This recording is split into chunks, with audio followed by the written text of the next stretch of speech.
Hello, my name is David Clark. As a part of this conference on new ideas in network systems, the organizers asked a few folks to give talks on where the field might go in the future. This is an informal talk, and my goal is to stimulate discussion. I hope I can say something stimulating, if not controversial. I'm going to talk about two topics in this talk, and for the first one, I need to go back in time a bit. I want to go back to the first outrageous opinions session at SIGCOMM, where I gave a talk that was titled, "We Should All Become Economists." I'm going to revisit that idea. I want to tell you two stories, personal stories about the 1990s. And those of you who know me, you may have heard these stories before because I've told them many times because they were so important in shaping my own thinking in the 90s. The first story, I was talking to an economist who really understood the internet, and he said, the internet's about routing money, and routing packets is a side effect, and you screwed up the money routing protocols. And I said, I didn't design any money routing protocols. And he said, that's what I said. The second conversation involved the CTO of a major ISP. In the 1990s, we were working on this quality of service stuff. We'd done diffserv, we'd done intserv, all this kind of cool stuff. And I went to this guy and said, this is really fun and you should turn it on. And he said, no, which is a clear answer, but not the one I expected. And I said, why not? And he said, why should I spend a lot of money to turn on quality of service so Bill Gates can make a lot of money selling internet telephony for Windows? And I said, yes, there's a money insulator between the IP layer and the apps. And in fact, that's a good thing. We liked it. It meant that the ISPs couldn't try to monetize the apps, and the apps couldn't try to monetize the ISPs. But it also meant that there was no reward for an ISP enhancing their service. So what I learned in that decade was that the shape of the future is defined by money and investment. It's not just defined by technical innovation. But more specifically, why do I care about money routing? I care about money routing because I care about the possibility of having systems in the internet that are decentralized. Why do we want to have decentralized systems? Or sometimes people say ecosystems. It's not just so that lots of people can make money. System design, or in particular system modularity, is allocation of power. I don't mean electricity, I mean the ability to shape or control what others do. Decentralized systems diffuse power. Systems under centralized control concentrate power. That's what we see with Facebook and Google, etc.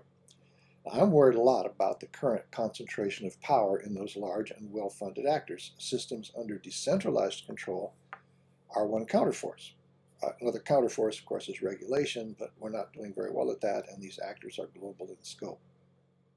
But for a decentralized ecosystem to be viable and stable, the participants in the ecosystem must understand how they can cover costs and make money. Let's look at a couple examples of decentralized systems. The first and obvious one is the internet itself. The internet is under decentralized control. There are about 77,000 interconnected autonomous systems. ISPs have some norms that define how they interconnect. That is the money routing model. We have transit.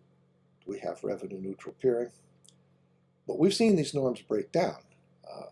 As in the dispute about 10 years ago between the ISPs and the content providers. The ISPs sent forth Comcast as their champion, and the content providers sent forth Netflix as their champion, and they did battle. And the dispute between the two of them got so bad that the parties actually went to the FCC to state their respective cases. And they got before the chairman of the FCC, who said to them, wait a minute, did you really come here and ask the FCC to set interconnection tariffing on the internet? I call it money routing, right? And they said, oh my God, that's not what we meant, and they ran away. And it did get resolved, but painfully. Here's another example of a decentralized system on the internet that is stable, and that's the domain name system. There are lots of registries, there are lots of registrars, there are root servers, all these kind of things. Very decentralized. But the money routing is defined by ICANN. And it's defined in the contracts that you sign if you want to be a registry or a registrar. It tells you how much you have to pay and who you pay it to. So there's a centralized controller of the money routing protocol. The IETF thinks it defines the protocols that define the DNS, but they only define the technical protocols. The money routing protocols come from ICANN. And by and large, I think everybody thinks that, oh, I don't like the rules, I'd like them different because they want to make more money. But they're stable and they're predictable. And if they're stable and predictable, you can make money. Of course, the web is another decentralized system, and the economics there is very simple. I pay for my part, and you pay for your part. There's actually a name for that called bill and keep. And you might say, do we actually have to have a name for it? Yes, because there are lots of other ways money flows. Today, the issues are not at the internet layer. The issues are arising at higher levels, the app layer. That's where we see centralized actors with lots of power like Facebook, Google.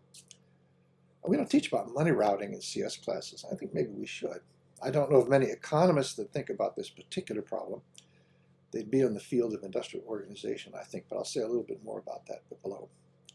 We also don't teach about system modularity as the process of allocation of power across an ecosystem, and perhaps we should teach that too. Sociologists and political scientists think about power, but do not think about systems design as a tool to control and allocate it. So a lot of the focus on harms today is centralized social networking apps, and that's why there's a lot of interest in things like the Fediverse or the protocols of Blue Sky. But if they are to succeed, they need a framework for money routing. Let's look at an example. Okay, I pointed out that the web is very simple because it's bill and keep.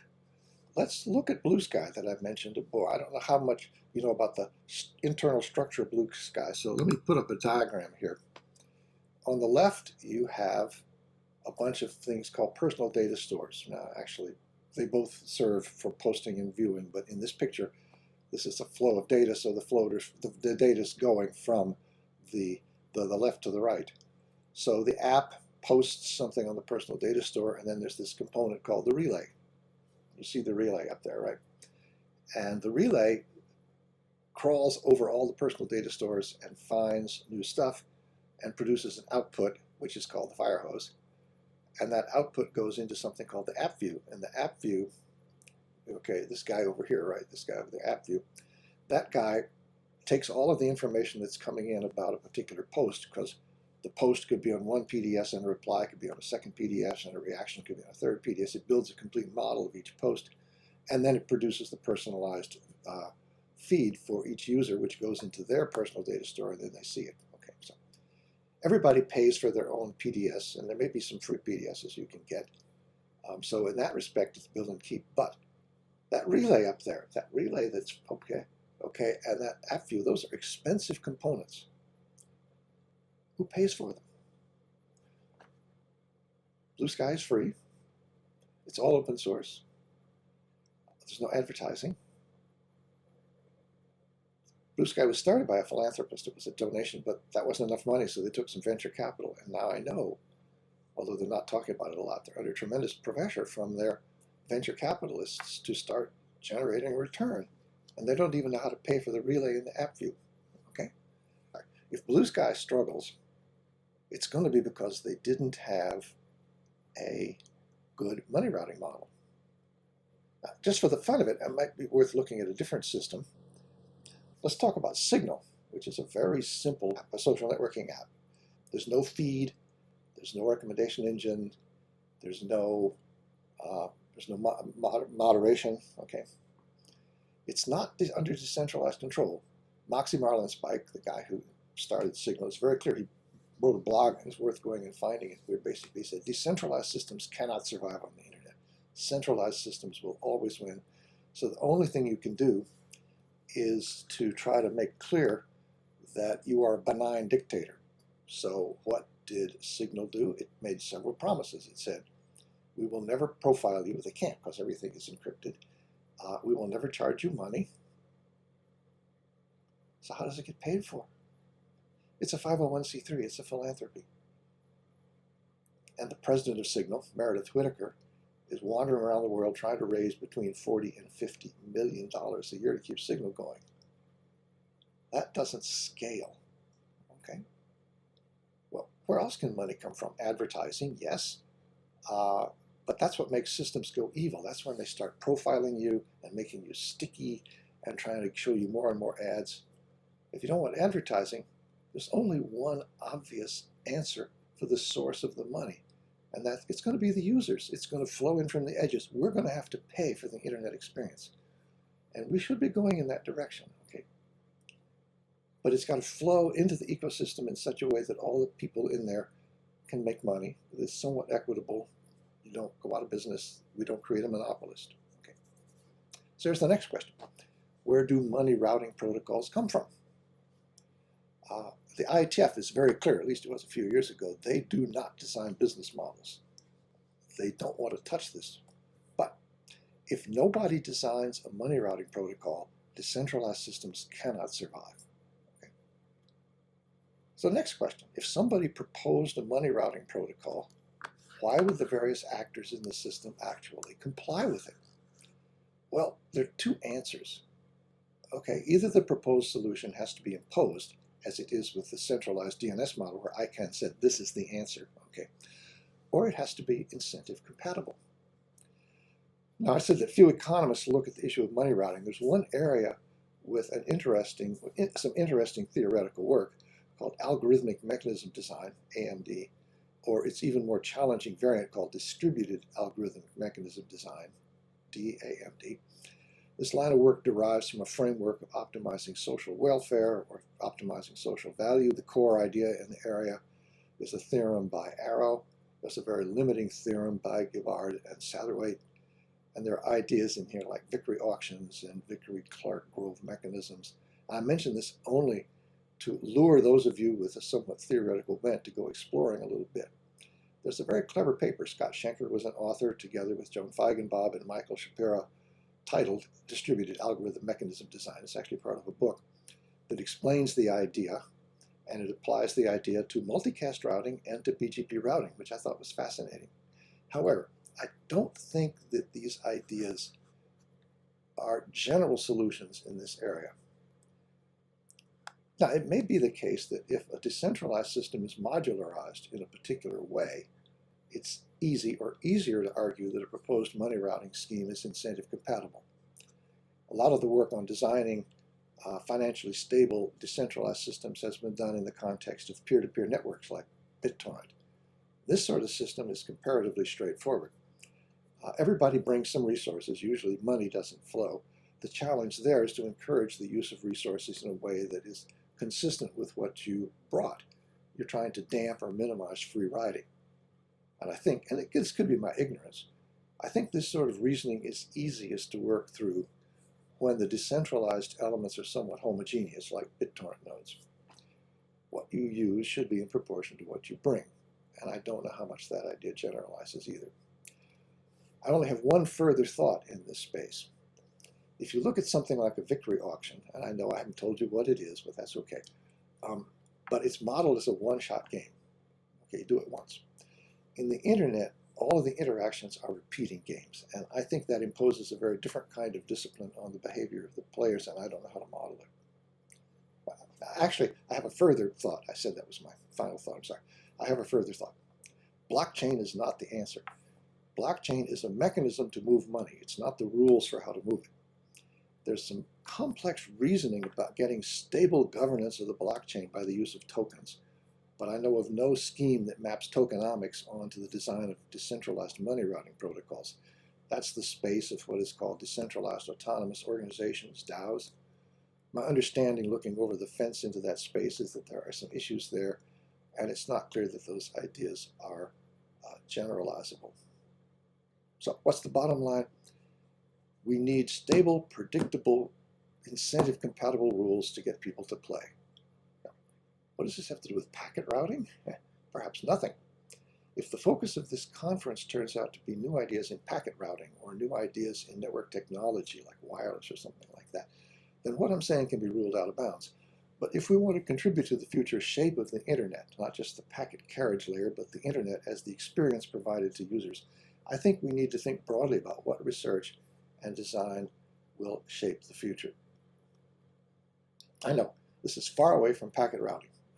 Let me make it worse. Here's my second topic. To us, I'm talking about the typical people at a conference like this, the internet is a packet carriage layer with some apps on top. To users, the packet carriage layer is invisible. To users, the internet is some apps with people on top. And if you want to understand what's happening in the internet space, we need to go study people. We need to study why they do what they do. Let me give you just one simple example. Don't assume that they are us. Do not assume technical competence. I was talking to a security person, senior security person at Microsoft, who said, well, we just have to teach people how to look at a URL and tell whether it's malicious. No, that's stupid. That's asking people who have no idea what a URL is to do something that we can't do part of the time. No, we have to make it easy for them. Let me give you some thoughts from psychology. I said that we should all become economists, and maybe we should all become psychologists. I'm actually collaborating with a behavioral experimental psychologist now to try to understand more about why people do what they do. Here's an interesting thought from psychology. If you think about the experience of human interaction, okay, it has evolved rapidly. We grew up in tribes. There's some interesting research by a man named Dunbar, who's looked at different groups, and he's talked that you can have 5 very close friends and 15 sort of friends, and he said the most people you can really keep track of is about 150. We grew up in tribes, okay? Now we are shouting at the world. We're talking to 10,000 followers, 100,000 followers, okay? The experience of interaction has evolved rapidly, but humans have not evolved. We still have our tribal brain, okay? Now, of course, we can cope intellectually. We can cope just fine. But there are some important lessons from brain science. Okay, back around 2011, a man named Daniel Kahneman wrote a book called Thinking Fast and Slow, and it articulated a model that was, at the time, a revolutionary framing of human cognition and behavior.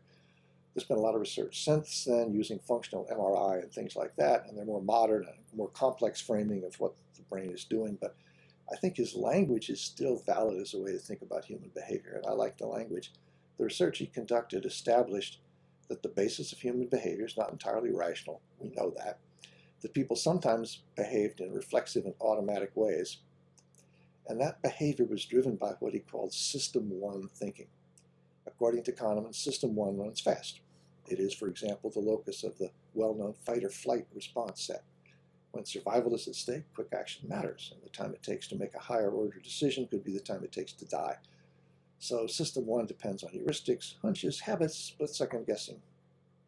System 2, by contrast, is slow. It's deliberative and it's rational. System 2 is where complicated concepts like legality or morality or calculation of possible outcomes are found. System 2 is slower, sometimes by far. System 2 can override System 1, sometimes in a second or two, and many of us can remember a moment when an initial reaction to an event is replaced by a more studied reaction after a moment. But Kahneman describes System 2 cognitive processes as lazy. He did a lot of research, and what he pointed out is System 2 often doesn't bother to activate to reconsider a System 1 decision. Now, let me put this in the context of computer system design. If you look at something like human-computer interaction research, their whole goal is to make things quick, and simple, and easy. They want to make things very efficient. Look what you can do with one click. You can like a post. You can forward it. Oop, maybe that was incorrect information. Oh, it's gone. Or you can follow it. Oops, I'm in a bad place. I've just got spammed. Maybe we should slow things down. Maybe it's not always a good idea to make things as easy as possible.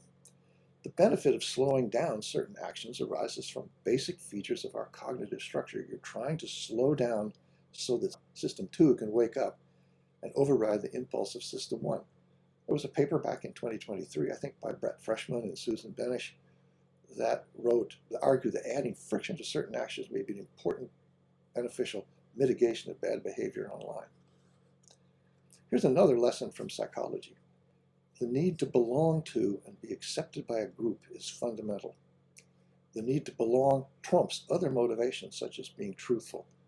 I think about the flat earth as a society. I know people have interviewed some flat earthers and they say, well, yeah, I it's not flat, but they're so much fun to hang out with, I'd rather believe that. The most dangerous groups are groups that bring in outsiders and loners. Think about people who can't actually deal with other real people, and it gives them a false sense of socialization, and then it radicalizes them. This is brainwashing. This is gaslighting. Okay? Group formation is clearly something that's happening well above the packet forwarding layer. So do we have anything to do with it? I'm going to offer a heretical idea. not to advocate for it, but to advocate discussing it. In traditional groups, you have a strong social cue as to who the members are. With local groups, you may encounter them offline, you may have other connections with them. You often have strong signals about their important attributes, even if you don't literally know who they are in the real world. Groups composed of people that have few clues about the identity or nature of the other participants may be the most at risk, because they be the most at risk for crafted manipulation. Very weak, very large groups, while still providing some psychological comfort, may be most at risk. So perhaps group formation or communication in general with people far away that you have no other clue about should include some friction, some additional steps you need to take. The techno-optimist vision of the internet was that if we built this global homogeneous infrastructure and let everybody in the world talk to each other, wonderful, empowering things would happen. And indeed they did. But at the same time, bad things have happened. They range from scams from foreign countries, state-level manipulation of our social discourse, erosion of democracy. Perhaps when communication is with people from distant parts of the globe, there should be some friction. Now, I don't think friction in this case means slowing things down by a few milliseconds. No. It may require that the communicants take additional steps. I think these steps may have to do with providing better cues about identity. I'm not saying your packets should show a passport when they cross a border, but the analogy is not totally wrong. If a teenage boy is being tempted by a sextortion scam, perhaps it would help if the boy knew that the person he was talking to was in Africa or Myanmar. I don't have time to say much about this topic, but I'll note that the question of how identity should be managed on the internet is a well-populated and contested area for different actors trying to accrue power by taking control. Right now, we see centralized control. Big tech is winning. Do you want your identity from Google or from Facebook? So once again, I do acknowledge I'm a long way from packet carriage, but I think it's useful to ask if the flow of packets should be shaped by concerns about things like privacy and accountability. Right now, there are strong insulators between the packet carriage layer and management of identity. And when that kind of insulation can be sustained, it makes things much easier. But maybe it shouldn't be sustained. Now you'll say, what does this have to do with us? Our domain of research is moving packets. Should we allow ourselves to say that? Where is the action? Data center optimization? I'm going to be snarky and say, are we really improving the world if what we do is improve the performance of systems that belong to the wealthiest firms in the world?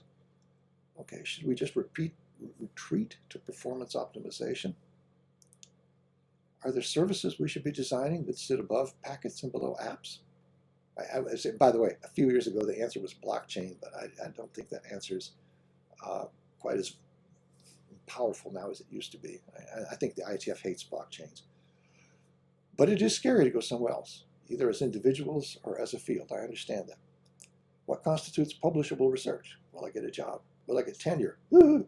The world is more mature now, and it's not the wide open spaces that I grew up in, and I get that. Can we change the world, or are we just putzing at the margin? Are dreams about changing the world dreams from the past? We should at least have the courage to discuss that.